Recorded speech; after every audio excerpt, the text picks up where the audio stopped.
menjauhinya. Itulah yang kemudian dijadikan manhaj beragama para sahabat Nabi sallallahu alaihi wasallam. Hudzaifah ibnul Yaman yang merupakan sirrun Nabi sallallahu alaihi wasallam, pemegang rahasia Rasul, di catatannya seluruh orang munafik ada, dan tidak ada yang tahu kecuali Hudzaifah dan Rasul. Bahkan Umar bin Khattab radhiyallahu anhu pernah datang kepada Hudzaifah dan mengatakan, ya Hudzaifah, asammanin Nabi sallallahu alaihi wasallam min haula. Wahai Hudzaifah, apakah Nabi pernah menyebut-nyebut namaku sebagai munafik pada catatanmu? Kata Nabi sallallahu alaihi wasallam, la ya Umar, tidak. Engkau tidak ada dalam catatanku, dan hanya engkau saja yang kujawab pertanyaannya. Hudzaifah ibnul Yaman mendatangi Nabi sallallahu alaihi wasallam dan khusus menanyakan soal keburukan saja, kebatilan saja. Dia tidak bertanya tentang kebaikan sebagaimana layaknya kebanyakan para sahabat.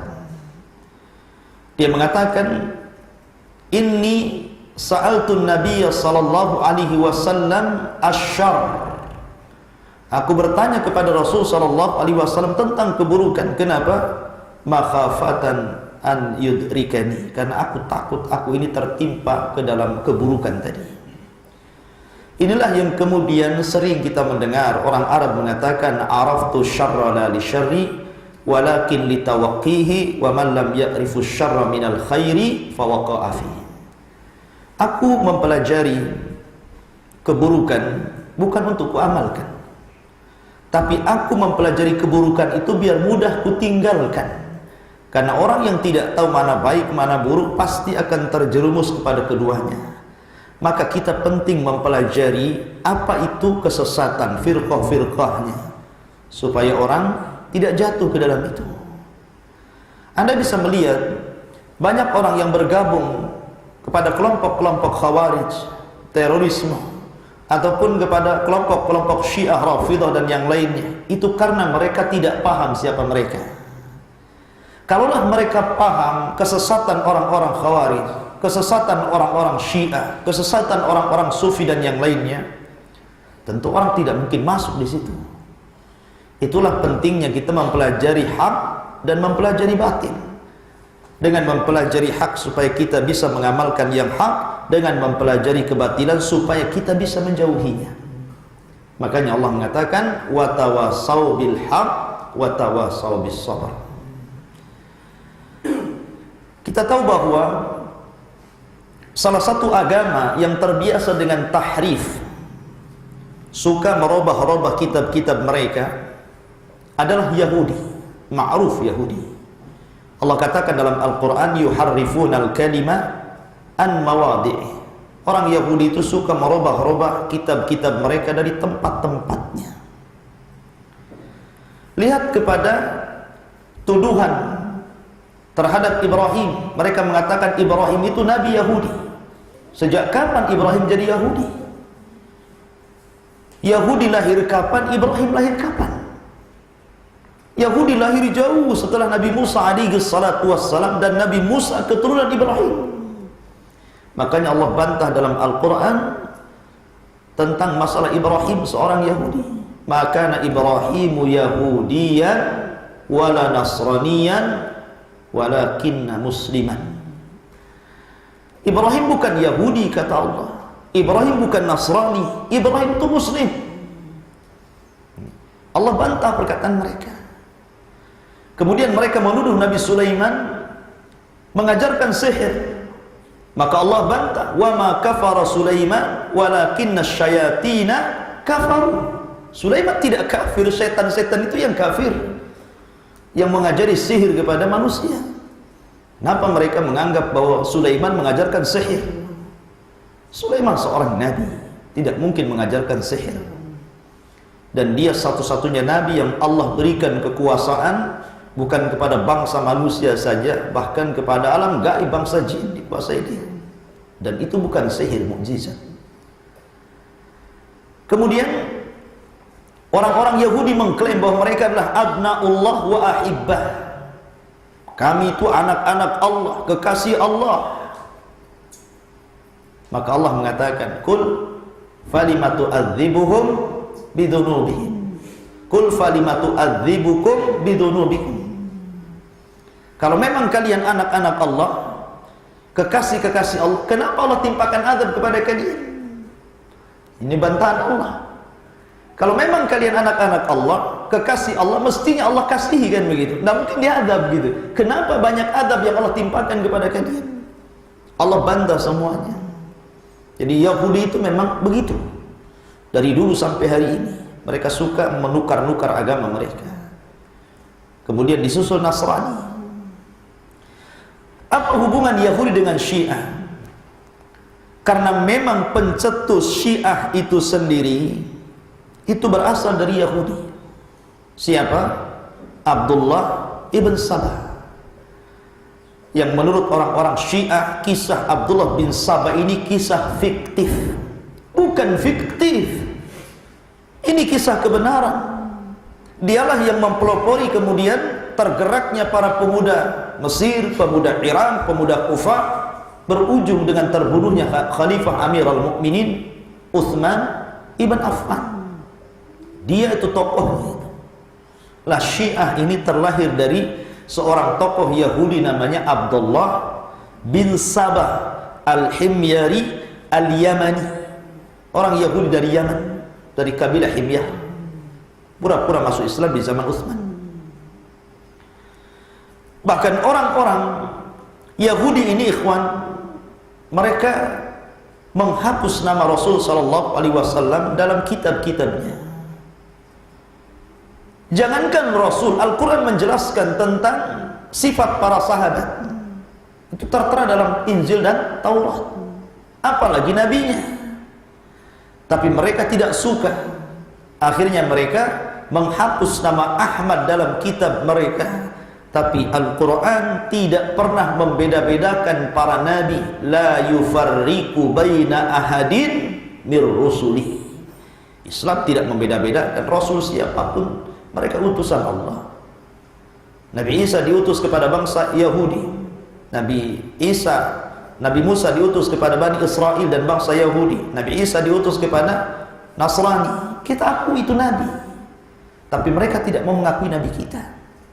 Hanya alasannya karena Nabi kita keturunan seorang budak dari istri sahnya Ibrahim, Hajar. Mereka menganggap bahwa kamilah yang mulia karena kami terlahir dari istri yang sah, Siti Sarah. Adapun Hajar itu budaknya Sarah. Kami lebih mulia dibandingkan kalian. Bahasanya seperti itu. Maka ketika Nabi SAW muncul, diangkat menjadi Nabi dan Rasul di usia 40 tahun, yang mereka sudah jauh-jauh hari datang dari Palestina menuju Yathrib, Madinah, hanya karena ramalan akan muncul seorang Nabi. Rupanya Nabi itu bukan muncul dari kalangan mereka, tapi dari kalangan bangsa Arab. Mereka kufur dengan itu. Makanya tidak banyak di zaman Rasul orang Yahudi itu masuk Islam. Bisa dihitung dengan jari, 7-8 orang, tidak sampai 10. Sampai Rasul wafat. Ya. Tapi orang Nasrani lebih banyak masuk Islam. Karena lembutnya hati mereka dan kerasnya hati Yahudi. Lah Syiah ini cikal bakalnya orang Yahudi. Karena kita tahu bahwa ketika Nabi SAW wafat, kemudian Abu Bakar Siddiq radhiyallahu anhu diangkat menjadi khalifah pertama dalam Islam fi Saqifah Bani Sa'idah. Beliau diangkat menjadi khalifah. Kemudian Abu Bakar wafat, diangkatlah Umar ibn Khattab menjadi penggantinya atas wasiat Abu Bakar. Kemudian Umar meninggal, para sahabat bermusyawarah, maka terpilihlah Utsman bin Affan menjadi khalifah setelah Umar. Kemudian Utsman meninggal dunia, pecah kaum muslimin antara kubu Muawiyah yang ada di Syam dengan kubu Ali yang ada di Hijaz, Madinah dan sekitarnya. Terjadi perang di antara keduanya. Tapi ingat, ini hanya masalah ijtihad. Jangan mencela Muawiyah ataupun mencela Ali. Karena idza ijtahadal mujtahid, kata Rasul, apabila seorang mujtahid berijtihad, fa asaba falahu ajran, kalau dia benar dapat 2 pahala. Fa in akhta'a falahu ajrun wahid, kalau dia salah dapat 1 pahala. Apa yang dilakukan Muawiyah ataupun apa yang dilakukan Ali, walaupun dalam hal ini kebenaran ada di pihak Ali dan kesalahan ada di pihak Muawiyah, tapi keduanya seorang mujtahid, sahabat Rasul, bahkan Muawiyah penulis wahyu Rasul, dan keturunannya Muawiyah bin Abi Sufyan menjadi para raja yang sangat menyumbang terhadap tersebar luasnya Islam. Di zaman Muawiyah, ketika dia menjadi raja, Islam sampai ke daratan Ethiopia sana. Kemudian di zaman anaknya demikian, ya, sampai Bani Umayyah tumbang dan kemudian direbut oleh Bani Abbasiyah. Lah, kita tahu bahwa ketika kemudian terjadi peperangan ini, muncul fitnah. Muncullah orang-orang yang digerakkan oleh Abdullah bin Sabah, yang kemudian mereka menamakan diri mereka sebagai Syiah. Nah, dari sini kemunculan Syiah ini. Apa itu Syiah? Syiah itu orang-orang yang menganggap dirinya sangat loyalitas kepada Ahlul Bait. Jadi mereka meletakkan loyalitas penuh kepada keluarga Rasul, keluarga Ali dan anak keturunannya. Mereka disebut Syiah. Pada dasarnya Syiah ini, penyimpangan mereka tidak terlalu parah. Mereka hanya mendahulukan Ali dibandingkan Utsman, itu saja. Tapi kemudian sebuah kesesatan dari yang kecil pasti akan beranjak besar kalau tidak diberantas. Karena kita tahu bahwa bid'ah yang besar itu pada dasarnya berawal dari kecil dulu, kemudian menjadi besar dan besar sekali, seperti fitnah Khawarij contohnya. Kemunculan Khawarij, ikhwatu fiddin, itu diawali dengan orang yang melakukan zikir halaqah. Di zaman siapa? Abdullah bin Mas'ud. Ketika Abdullah bin Mas'ud dilaporkan bahwa di Masjid Kuba ada sebagian orang yang melakukan zikir melingkar, kemudian dipimpin oleh satu mereka tasbih sekian kali, takbir sekian kali, tahmid sekian kali, datang Abdullah bin Mas'ud mengatakan kepada mereka, lebih baik kalian hitung kesalahan kalian dengan batu-batu itu daripada kalian lakukan zikir dengan batu itu. Aku jamin kesalahan kalian tidak akan hilang. Apakah kalian hendak membuka pintu fitnah dan membuka kesesatan bagi manusia? Nih, pakaian Rasul masih ada, bejana Rasul masih utuh. Kenapa kalian kemudian membangkitkan perkara yang tidak pernah dibangkitkan di zaman Rasul? Berawal dari zikir, kan? Tapi berakhir dengan apa? Dengan memerangi kaum muslimin. Kata perawi hadis, demi Allah, aku melihat orang-orang yang ikut halaqah zikir di zaman Abdullah bin Mas'ud ikut terlibat dalam pasukan Khawarij melawan Ali di perang Nahrawan. Ya.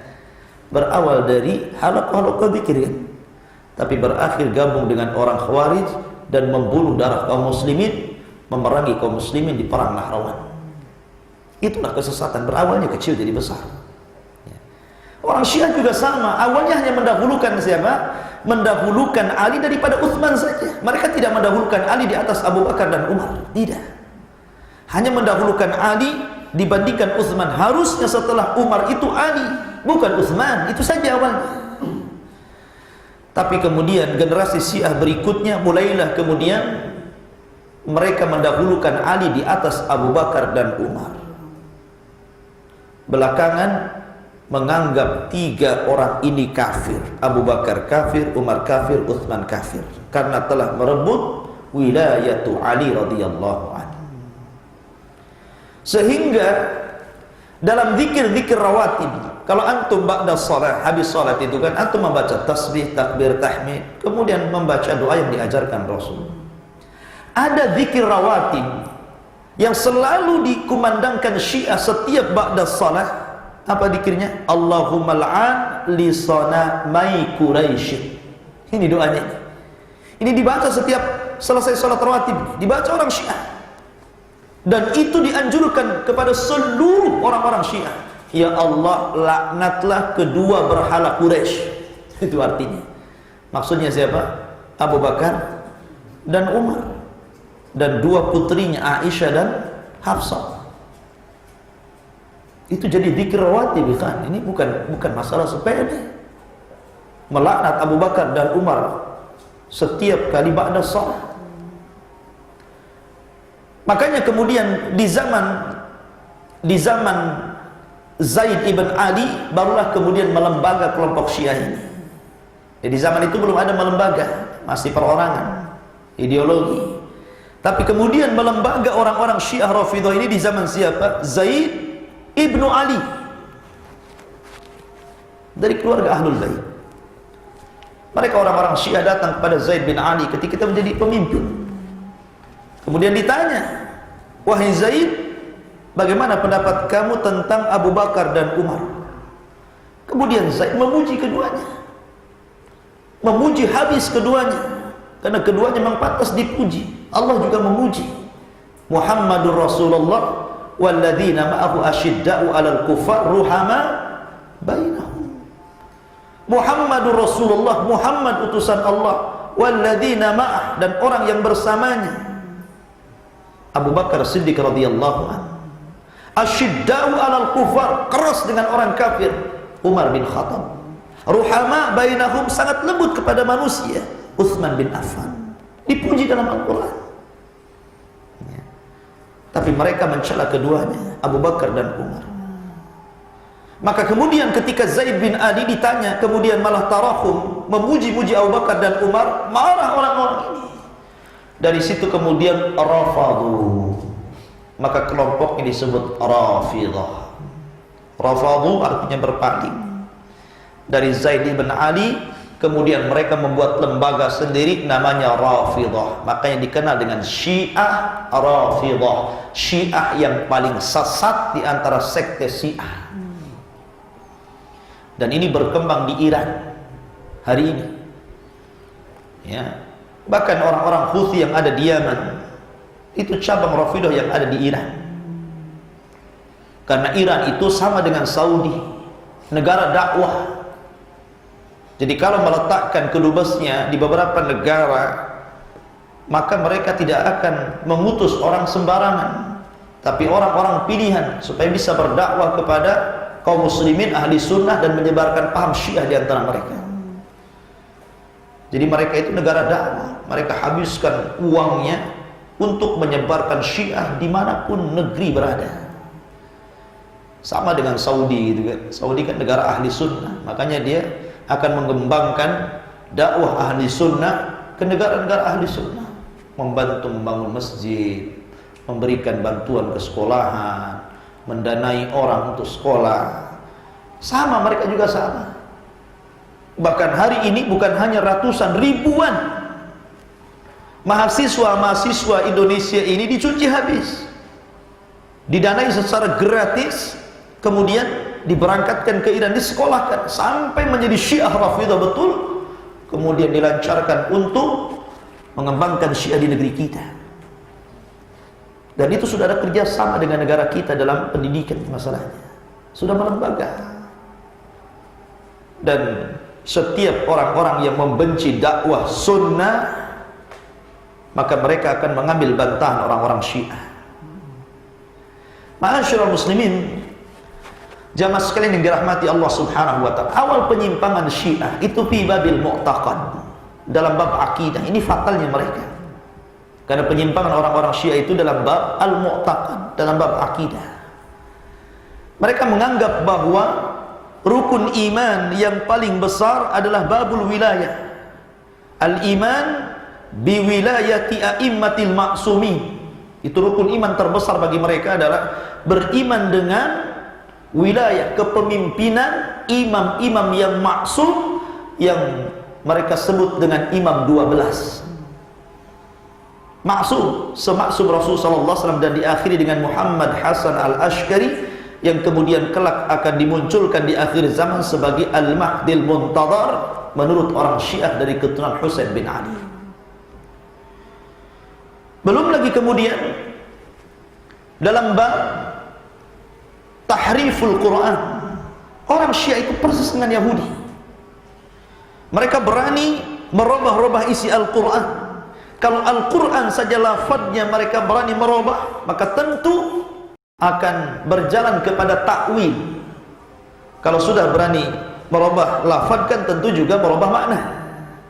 Seperti mereka mengatakan alam nashrah laka sadrak wa ja'alna aliyan sahrak.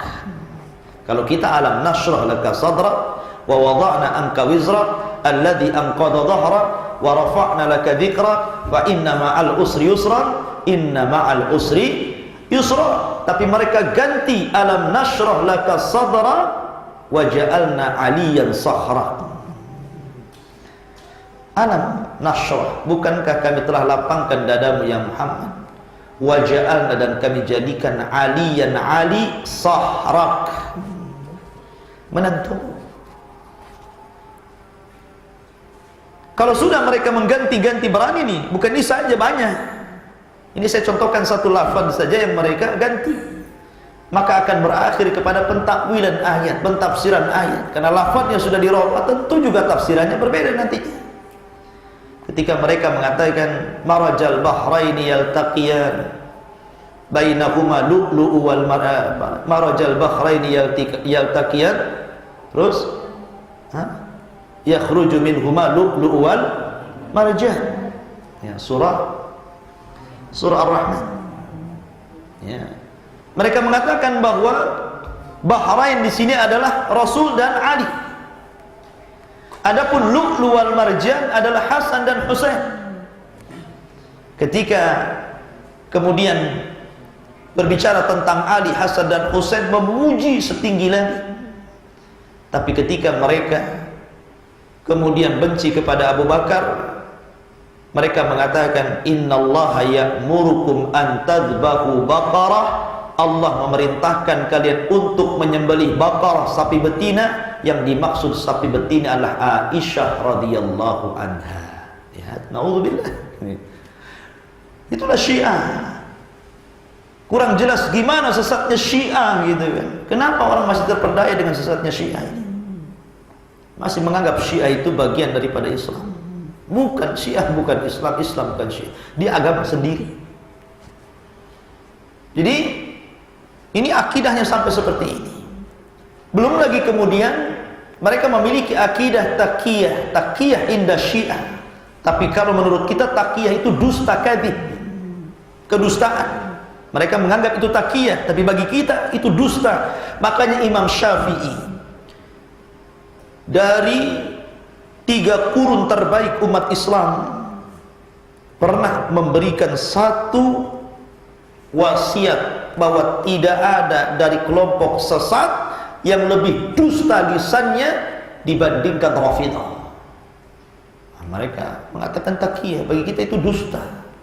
Itu Imam Syafi'i udah silam berapa tahun yang silam sudah mengatakan seperti itu. Karena mereka berani mendustakan hadis Rasul. Kalau antum ahli sunnah wal jamaah mengambil hadis dari mana? Bukhari, Muslim, Abu Dawud, Tirmidzi, Imam Nasai, Daruqutni, dan kitab-kitab ahli sunnah wal jamaah. Tapi mereka menganggap bahwa Bukhari, Muslim ini kitabnya mimpinya ahli sunnah. Kitab mereka disebut dengan Al-Kafi karya Imam Al-Qulaini. Mereka menganggap ini kitab yang paling sahih setelah Quran. Jadi mereka tidak, apa Bukhari, apa Muslim, dilempar sama mereka. Itu mimpinya ahli sunnah katanya. Ini yang benar, Kitabul Kafi karya Imam Qulaini. Ini kitab hadis yang tersahih katanya. Semua diambil dari Ashabul Bait. Nah, mereka mengganti hadisnya, beda dengan kita. Belum lagi mereka bukan hanya sekedar hadisnya, bahkan lebih lancang daripada itu. Mereka menganggap bahwa Al-Quran itu tidak maksum. Makanya mereka berani merubah lafaz dan memalingkan tafsirannya. Pada Allah mengatakan, inna nahnu nazzalna dzikra wa inna lahu lahafizun. Kami yang turunkan Quran ini, kami yang menjaganya. Jadi Quran itu sudah dijaga Allah. Tapi bagi orang Syiah menganggap Quran kalian ini tidak lengkap, tidak maksum. Bahkan yang maksum itu Quran yang diturunkan malaikat Jibril kepada Ali, kemudian dicatat tangan Fatimah, sehingga kemudian kitab mereka, Quran mereka disebut Mushaf Fatimah, di mana tebalnya 3 kali lipat daripada Al-Quran. La ilaha illallah. Kedustaan macam mana ini coba? Jadi yang merusak Islam itu bukan orang-orang yang jelas kafir, Yahudi, Nasrani. Ini merusak Islam dari dalam. Masalahnya mereka mengatasnamakan Islam, mereka umrah dan haji, gitu kan. Kalau memang tuduhan ini keluar dari mulut orang-orang Yahudi, mulut orang-orang Nasrani, atau agama-agama kafir di luar Islam, lakum dinukum waliyadillah. Urusan kalian, ambil urusan kalian. Tapi masalahnya kalian menasabkan Islam ke dalam keyakinan kalian. Kita angkat bicara masalahnya. Islam tidak seperti itu. Ini Syiah ini subhanallah. Belum lagi kemudian menganggap bahwa tidak semua tanah di bumi ini suci. Kalau dalam Islam ini, ju'ilat liyal ardu masjidan wa tahura, kan gitu. Semua tanah yang ada di bumi ini Allah berikan kepadaku, kata Rasul, bisa digunakan tempat sujud dan bisa untuk tayamum, suci. Kecuali kamar mandi, kuburan, nggak boleh sholat di situ. Tapi tanah ini suci, mereka tidak. Mereka menganggap bahwa tanah yang paling suci itu adalah tanah Karbala saja. Selain tanah Karbala tidak bisa untuk yang lainnya. Makanya ibadahnya orang Syiah ketika sholat meletakkan 1 butir, ya kan, bahkan dicetak seperti ini, kemudian diletakkan di tempat sujud, dan mereka meletakkan dahi di tanah Karbala. Di tanah Karbala mereka menganggap begini nih sholat yang betul, itulah tanah yang suci. Ditengok oleh orang-orang Cina gitu, wah ini proyek ini, kita buat juga lah tiruannya, made in China, Karbala gitu. Dibeli juga orang Syiah, ketipu kan gitu. Ini khotufidin yang dimuliakan Allah Azza wa Jalla. Bagi umat Islam, tanah yang suci itu siapa? Mekah dan Madinah. Dari seluruh tanah dunia, tanah pilihan apa? Mekah dan Madinah. 2 tempat ini tidak mungkin diinjak Dajjal. Tapi Karbala bisa diinjak Dajjal, karena tidak ada nas yang bisa melindungi negeri Karbala. Tapi Mekah, Madinah jelas nasnya. Malaikat akan memageri tanah itu sehingga Dajjal tidak mungkin masuk di situ. Tapi mereka menganggap tanah Karbala lebih suci dibandingkan tanah Mekah dan Madinah. Subhanallah. Ya, kenapa kalian menganggap itu demikian? Qul hatu burhanakum in kuntum shadiqin. Mana dalil kalian kalau kalian jujur? Jadi belum lagi banyak sekali orang-orang Syiah, bahkan yang lebih parah lagi, sampai Al-Imam Al-Khumaini dalam Hukumah Islamiyah, dalam kitab dia, menganggap bahwa amrul wilayah itu lebih tinggi dibandingkan amrul nubuwah. Jadi imam-imam yang 12 itu kedudukannya jauh lebih tinggi dibandingkan Rasul. Itu pernyataan Imam Khumaini itu, mengatakan seperti itu, menganggap bahwa imam 12 itu lebih hebat dibandingkan Nabi Sallallahu Alaihi Wasallam. Karena apa? Karena mereka tahu yang gaib. Nabi tidak tahu yang gaib. Mereka tahu kapan mereka mati, Nabi tidak tahu kapan dia mati. Lebih hebat kan? Mereka menganggap Ali itu tidak mati, ada di awan sana. Jadi kalau kita bersolawat kepada Rasul, mereka bersolawat kepada Ali. Bahkan setiap tahun yang kita sesalkan, orang-orang Syiah membuat ihtifal, perayaan khusus di Babus Syuja'. Antum tahu Babus Syuja'? Pintu orang yang sangat berani, Babus Syuja'. Dan pintu itu gerbang menuju kuburan Abu Lu'lu' al-Majusi yang membunuh Amirul Mukminin Umar ibn al-Khattab. Setiap tahun mereka rayakan dalam bulan Rabiul Awwal. Mereka menganggap bahwa Abu Lu'lu' al-Majusi ini orang yang paling berjasa untuk orang Syiah karena telah membunuh sonamnya Quraisy, berhalanya orang Quraisy, Amirul Mukminin Umar ibn al-Khattab radhiyallahu anhu. Kan keterlaluan, ikhwan.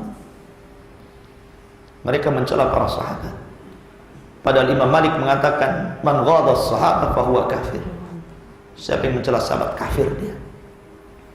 Bagaimana tidak kafir? Bukankah sahabat Nabi sallallahu alaihi wasallam adalah sahabat yang ditarbiyah Rasul? Rasul telah mentarbiyah mereka. Rasul yang menjadikan mereka murid-murid terbaik, sehingga hati mereka lebih baik setelah Nabi sallallahu alaihi wasallam dibandingkan seluruh manusia. Kenapa kemudian mencela? Di situ Nabi mengatakan la tasubbu ashabi, jangan kau cela sahabatku, kata Rasul. Karena kalau engkau infak walaupun sebesar gunung Uhud sekalipun tidak bisa menandingi satu telapak tangan separuh pun tidak, kata Rasul. Makanya mereka adalah khairun nasi qarni, khairul qurun qarni, thumma alladhina yalunahum, thumma alladhina yalunahum. Mereka orang-orang terbaik. Maka mencela sahabat berarti mencela Al-Quran, karena Al-Quran memuji mereka. Mencela sahabat artinya mencela nubuah, kenabian Rasul, karena mereka adalah tarbiyahnya Rasul. Mencela sahabat berarti telah mencela Islam itu sendiri. Kalaulah bukan karena Allah kemudian lewat para sahabat Rasul, Anda tidak mungkin kenal sholat tadi Isya, antum tidak mungkin kenal sholat tadi Maghrib. Dari mana kita tahu sholat? Ada Isya, ada Duhur, ada Subuh. Ini sekian rakaat, itu sekian rakaat, ini yang dibaca dari hadis-hadis Nabi. Siapa yang bawa hadis Nabi ke kita coba? Lewat jalur siapa? Antum nemu buku di tanah kemudian dibaca hadis Nabi? Enggak begitu. Ada orang yang bawa ke kita. Dan orang yang pertama kali membawa hadis itu para sahabat, kemudian punya murid para tabi'in, punya murid tabi'ut tabi'in, sampai kepada para mukharrij hadis, sampai kepada kita, sampai dicetak buku-bukunya. Kalau bukan karena Allah kemudian para sahabat, tentu kita tidak mengenal Islam. Ma'asyiral muslimin rahimani wa rahimakumullah.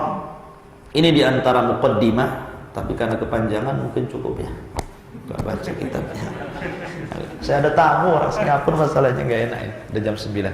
Subhanakallah bihamdika asyhadu an la ilaha illa anta. Ada yang tanya? Siapa? Ini Ustaz. Ya. Saya dapat ini di rumah, cuman nggak tahu ini mau diapain. Ini apa? Allah. Itu kalau tadi Fatimah, Hasan, Husain, Muhammad, Ali. Ini Syiah ini. Ini kalung Syiah bahaya, orang Syiah nih. Dia buat simbol-simbol kayak gini untuk jadi ini kalung kan? Ya, mungkin jimat yang mungkin kalau di Nasrani itu mungkin macam salib gitu kan. Ya, antum buang aja lah. Tapi jangan buang sembarang atas nama Allah. Atau antum kasih anak? iya. Alhamdulillah zakullah. Jadi kasih buat kalung. Nanti mut'ah dulu baru pakai ini. Kasih Ustaz aja. Baik, subhanakallah bihamdika asyhadu an la ilaha illa anta astaghfiruka wa atubu ilaik. Allahu ta'ala alam. Assalamualaikum warahmatullahi wabarakatuh.